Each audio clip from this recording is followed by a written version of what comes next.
O Distrito Federal tem forte vocação para a ciência e a tecnologia, mas para isso é preciso garantir recursos para os centros de pesquisa e investimentos para melhorar a educação. Sobre este e outros temas, nós vamos conversar com os senadores Alci Lucas, do PSDB, porque o desenvolvimento do Distrito Federal é assunto de Estado.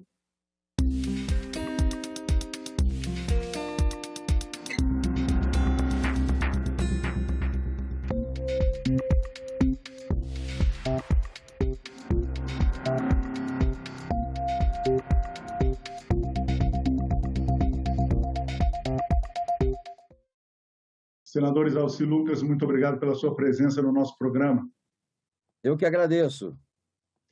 Senador, vamos começar falando dos desafios para a saúde no Distrito Federal. É claro que estamos diante dessa pandemia da Covid-19 e o senhor é o presidente e coordenador da comissão da Covid-DF, que ela é formada por parlamentares, né, as bancadas do DF no Congresso Nacional, na Câmara e no Senado, membros da Câmara Legislativa do Distrito Federal, que é a Assembleia aqui que nós temos, que tem esse nome, e representantes também do Ministério Público, do Tribunal de Contas da União, Ordem dos Advogados do Brasil, Sindicato dos Médicos e vários outros órgãos e instituições brasileiras. Que balanço o senhor faz do trabalho dessa comissão e do trabalho que o Distrito Federal vem realizando desde o ano passado para enfrentar essa pandemia que já atingiu 375 mil dos seus concidadãos e causou cerca de 7.600 mortes, senadores Alci? Bem, o Distrito Federal não é diferente dos demais estados com relação à saúde, né? Nós temos uma saúde que está um caos, por falta de planejamento, por falta de política de Estado, né, pela base da gestão improvisada, falta de tecnologia. Você vê que o Distrito Federal não tem sequer controle de estoque de medicamento. Não há nenhuma integração entre os hospitais, as UPAs, ou seja, há um descontrole completo, ainda mais com a aplicação do IGES, que é o instituto que nasceu para flexibilizar, para agilizar, para melhorar, e acabou ficando pior ainda. Está com a dívida de 250 milhões, não é? Uma confusão danada com relação aos recursos humanos. Então, é lamentável. Eu disse, inclusive, agora na CPI, né, que nós temos que aproveitar e buscar soluções definitivas no sentido de manter controle, de colocar planejamento, de colocar tecnologia. Nós temos países totalmente 100% digital.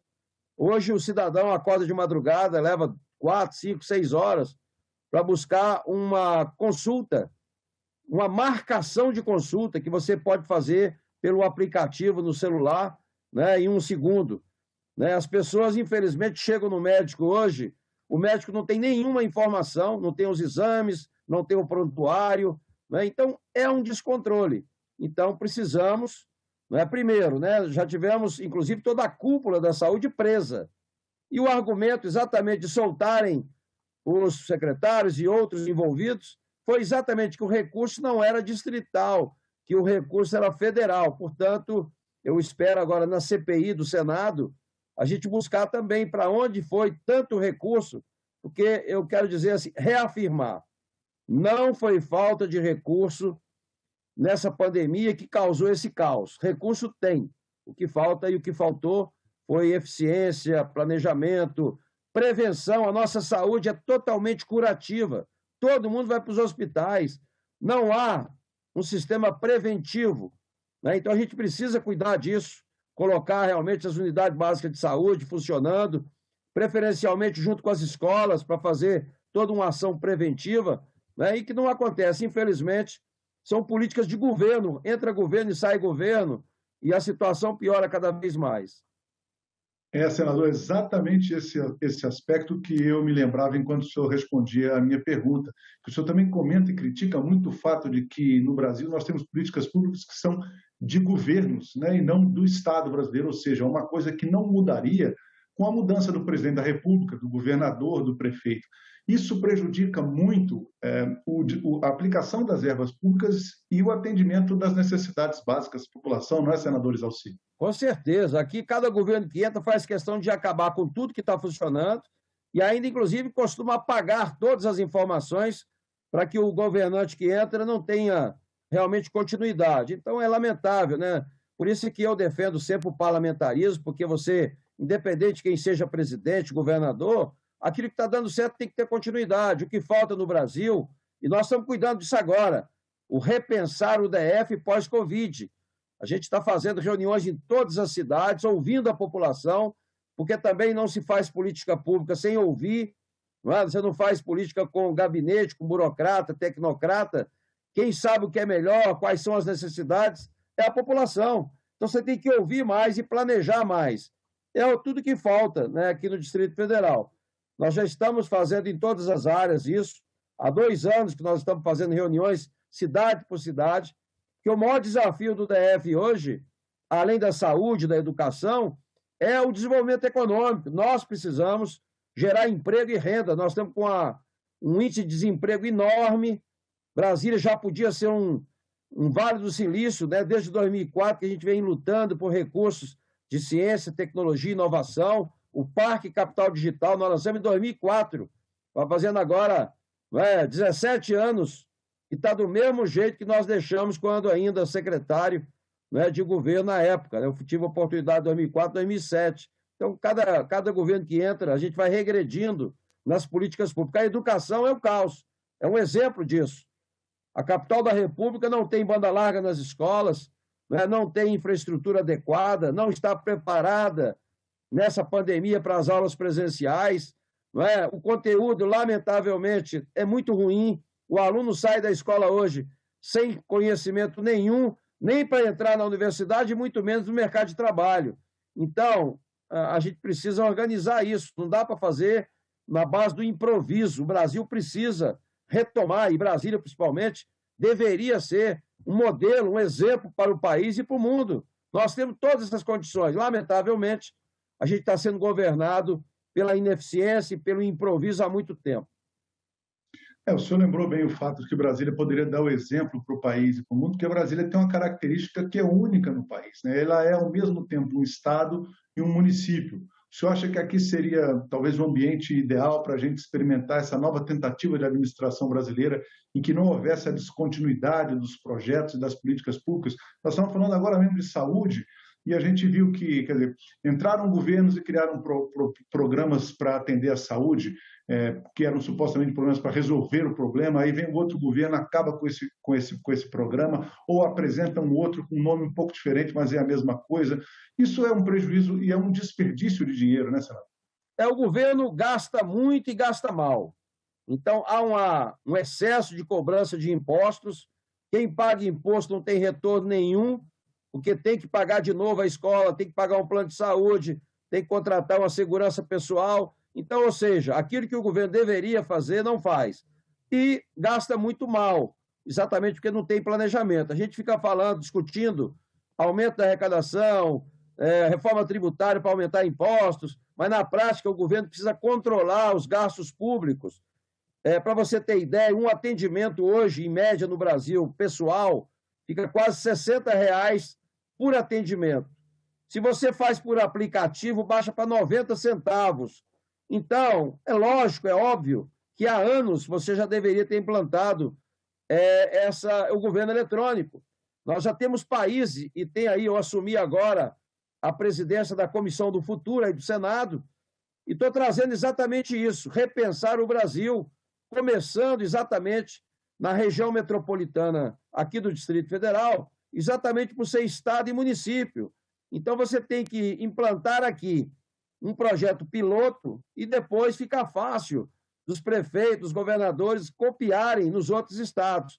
Então, a prática que nós já estamos trabalhando nisso, eu tive agora no Ministério da Ciência e Tecnologia, já vem trabalhando com o Ministério do Desenvolvimento Regional, o Ministério da Saúde, para juntos construirmos um sistema informatizado.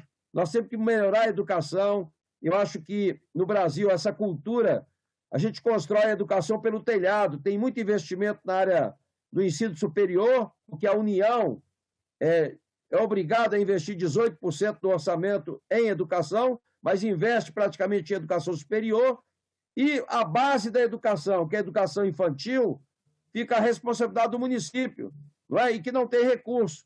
Então, você não tem vaga em creche, você não tem pré-escola, E é exatamente no momento em que o aluno tem mais capacidade de absorver conhecimento, desenvolver a coordenação motora, desenvolvimento cognitivo.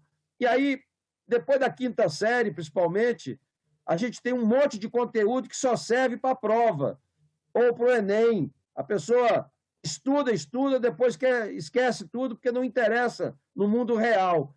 Então, você não tem matérias de empreendedorismo para valorizar realmente, né, o empreendimento, para você não tem hoje uma matéria para falar dos direitos e deveres, você não tem voluntariado, você, né, não tem de administração orçamentária pessoal, né, o pessoal não sabe o que é poupança, o pessoal não sabe, né, gasta mais do que recebe, igual o Brasil, né, usa o cartão de crédito, não tem recurso, vai pagando a agiota, o juro absurdo. Então, falta isso na escola. A solução do país, seja na segurança, seja na saúde, passa pela educação. Lamentavelmente, a nossa educação está um caos, os nossos jovens não estão sendo preparados para o mercado de trabalho e agora o mundo mudou. Se você não conhecer tecnologia, se você não inovar, primeiro que a escola já não é mais atraente, ninguém quer ir para a escola, porque lá, né, CUSP, né, e GIS, isso não existe mais. Aí você não tem laboratório de ciência, você não tem robótica, você não tem internet. Então, não dá. Então, se a gente não olhar isso com muita prioridade, e prioridade não é discurso, tem que ter recurso e aplicar bem o recurso, né? Dá no que deu aí. Brasília hoje está muito mal, inclusive nos índices de avaliação nacional. Nós sempre foi primeiro, segundo, terceiro. Hoje estamos disputando um dos últimos lugares na educação, quer dizer, falta realmente também competência, planejamento na educação do DF. Sim, senador.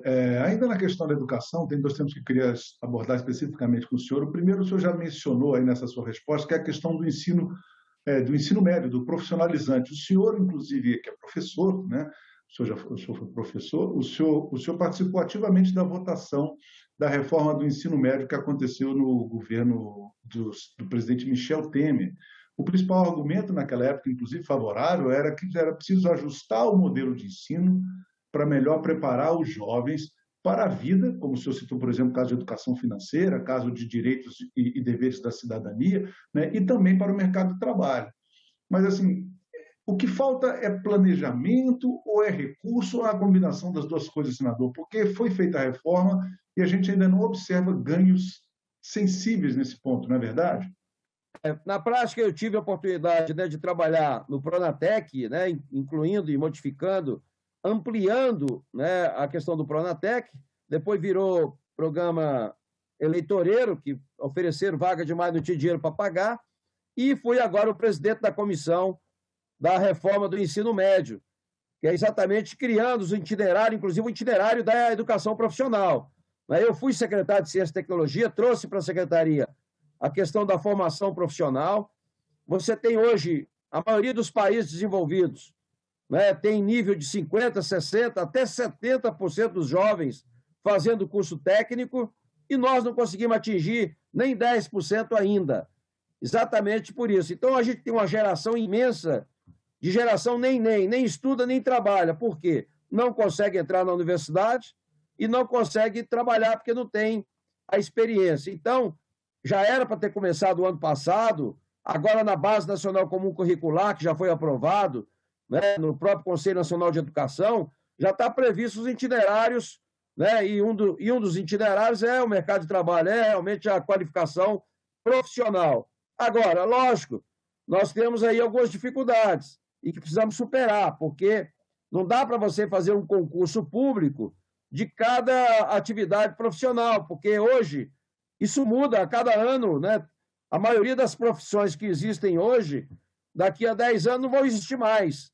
Então, se você faz um concurso específico para aquilo, daqui a pouco você vai ter um monte de professor de determinadas matérias que já não estão sendo utilizados. Então, a gente tem que mudar essa questão da formação dos professores, tem que flexibilizar mais, porque eu, quando fui secretário, eu percebi que o melhor profissional, o melhor professor na área de atividade profissional é quem está no mercado, é quem está no chão da fábrica, é quem está fazendo.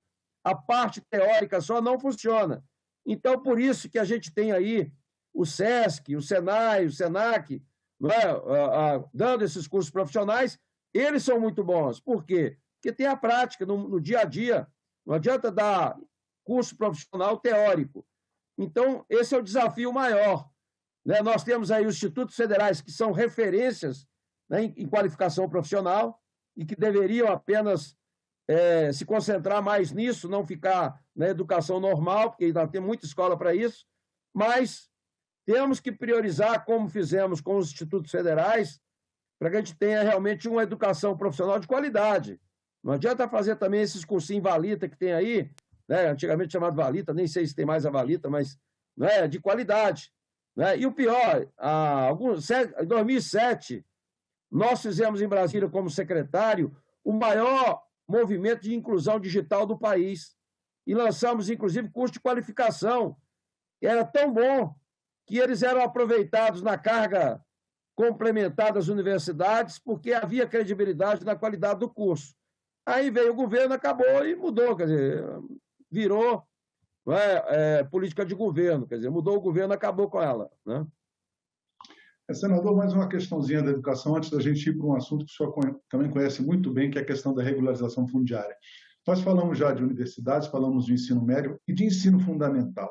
Na sua concepção, pelo que eu já observei dos seus depoimentos, dos seus pronunciamentos, discursos, etc., entrevistas, o senhor é uma pessoa que defende muito a educação em tempo integral, principalmente nesses primeiros anos que o senhor considera essenciais e que as crianças vão fazer a sua formação cognitiva. É isso, senador? Não tenha dúvida. Eu, inclusive, nesse projeto do Repensar, a Universidade de Brasília, que é um dos parceiros do projeto, eles visitarão agora, já estão visitando, escola por escola, são mais de 600, para exatamente fazer um outro desenho, fazer um projeto de educação integral, onde tenha laboratório, refeitório, quadra coberta, e tem como você construir isso sem mexer no orçamento. Basta você priorizar e ter vontade política de fazer. Eu acredito que a solução da qualificação profissional, da educação de qualidade, passa pela educação de tempo integral. Né? E aí, evidentemente, que temos que sensibilizar a população, a comunidade a participar. Né? Não se faz educação sem a participação da família. Isso é fundamental. Então, você tem que atrair realmente os pais para dentro da escola, inclusive promovendo atividades final de semana, dia de semana, esporte, lazer, cultura, tudo isso tem que estar junto para você realmente melhorar. Eu conheço bem, até porque antes de vir para Brasília, ainda no ensino fundamental, eu estudei numa escola de tempo integral, eu vim de Itaúna, no colégio interno, então sei a importância disso, e temos condições de fazer. O que nós não temos é vontade política de fazer, porque temos, inclusive, né, e vamos fazer isso. A UNB já está preparando, junto com os professores de engenharia, arquitetura, os alunos agora que estão em formação, estão terminando os cursos, estão ajudando, para a gente fazer realmente um piloto, colocando banda larga, colocando robótica, laboratórios, porque, infelizmente, as nossas escolas estão funcionando hoje,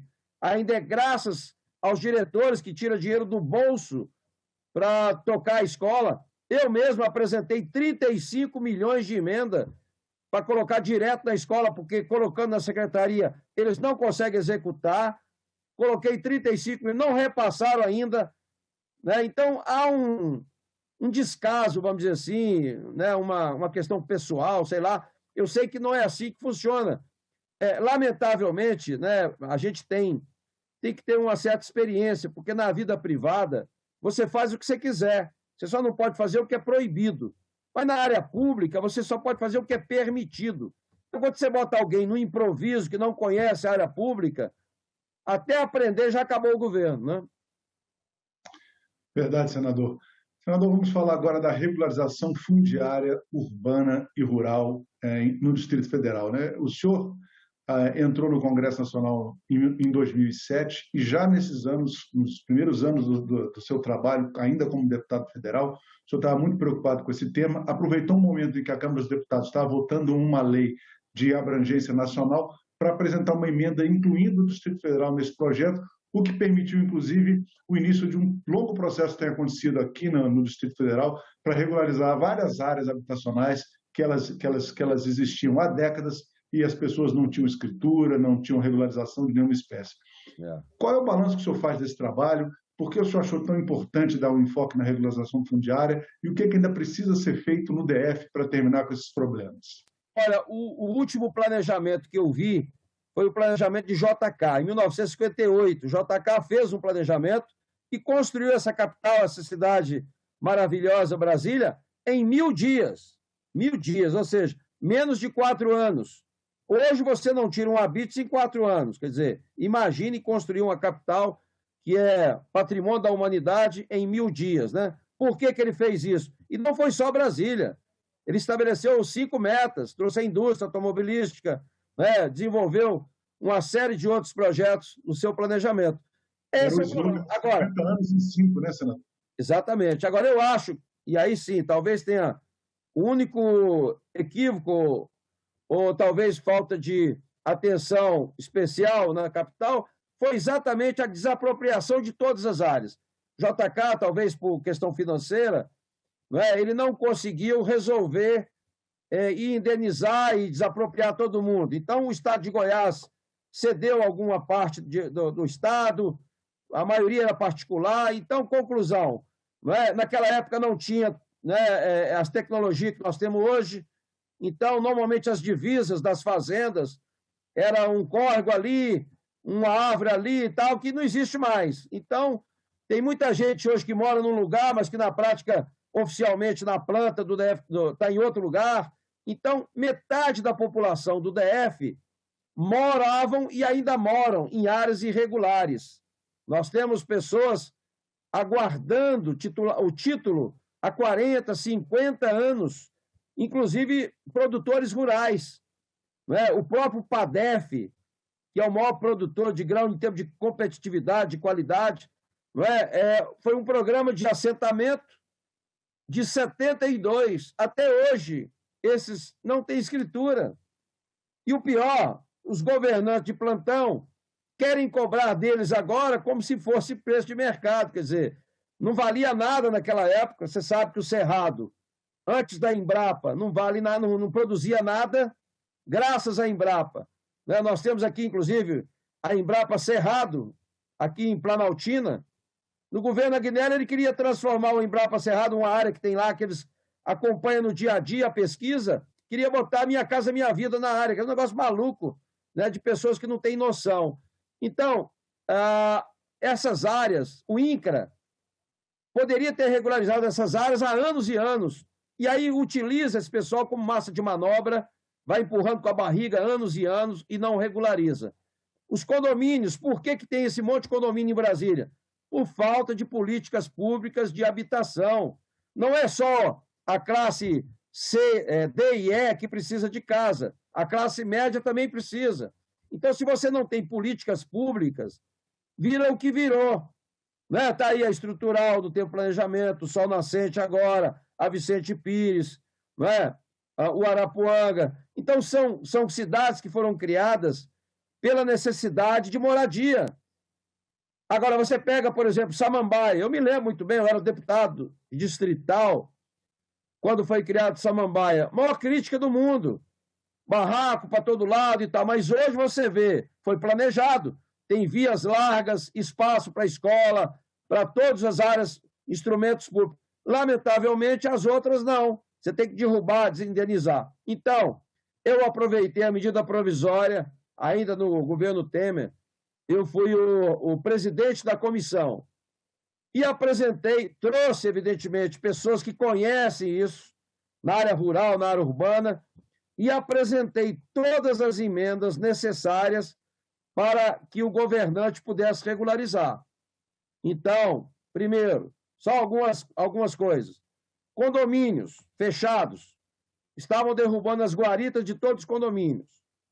Nós aprovamos uma emenda permitindo a guarita. Por quê? Porque se você abre os condomínios, o governo é responsável pela limpeza, pela segurança, já é difícil de fazer, imagine quebrando e destruindo a questão dos condomínios. Então, hoje pode ter. Segundo, tem condomínio que tem construção e que tem áreas vazias. Antes de aprovar a lei, o próprio governador da época, ele regulamentou a medida provisória, ou seja, na medida inicial, só podia regularizar quem construiu. Ora, quem não construiu é porque não podia construir, então você estava penalizando quem estava obedecendo à lei. Então, nós colocamos que também tem que regularizar, independente, né, que se construiu ou não, tem que regularizar todo mundo. Terceiro, importantíssimo, só era permitido regularizar e abater no preço as benfeitorias. Aí eu coloquei uma emenda que foi fundamental para que pudesse deduzir do preço a valorização das benfeitorias. Então, isso permitiu a redução de 42% no preço. Então, os lotes de Vicente Pires, Jardim Botânico, todos os condomínios vão reduzir em torno de 42% do preço, exatamente porque agora pode deduzir a valorização das benfeitorias. Outra coisa fundamental, nós colocamos que as habitações ou áreas de interesse social, até 3 salários mínimos à família, tem que ser gratuito e a escritura gratuita. Então, você tem vários locais, como a Vila São José, na Vicente Pires, né, como Arapuanga, Itapuã, deveria ser tudo gratuito, com escritura gratuita.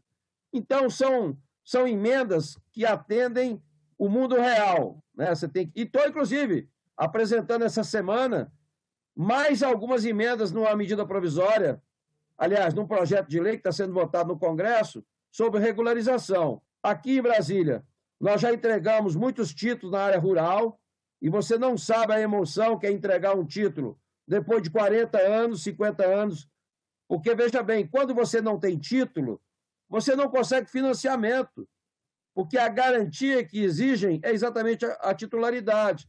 Então, isso desenvolve a cidade, permite investimento, uma série de coisas. Senador Exalci Lucas, muito obrigado pela sua presença no nosso programa. Agradeço também a você que nos acompanhou até o momento, lembrando que esse programa já está disponível para você baixar ou compartilhar em nosso site, senado.leg.br/tv, no nosso canal do YouTube ou em podcast nas principais plataformas de áudio.